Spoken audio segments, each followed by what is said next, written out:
According to the Manufacturers Association, cases of cybercrime have become rampant in the country with dire consequences. To reduce online theft, the Manufacturers Association, UMA, has created a system to track the criminals under the name Fraud Database Uganda. The Fraud Database Uganda will be a digital solution, and what it will have is it will be a centralized hub where fraud incidents will be captured. And to be specific, these fraud incidents have to be confirmed fraud incidents, so they're not just alleged, and things like police reports will need to back up.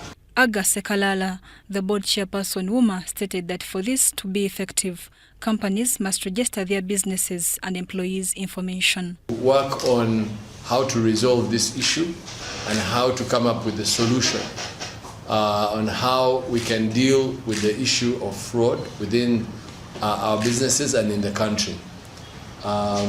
So hereby today, I will ask the chair of the committee and also the chair of our membership committee to brief us on what has been resolved and the outcome.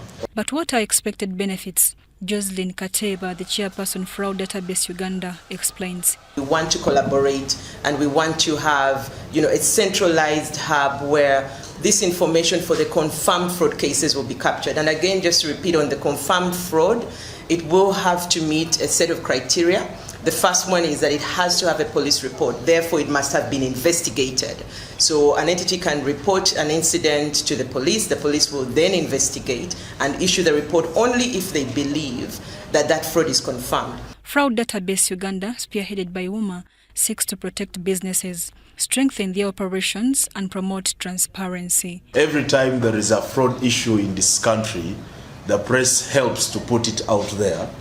And sometimes what you miss is how bad that fraud could have affected the business.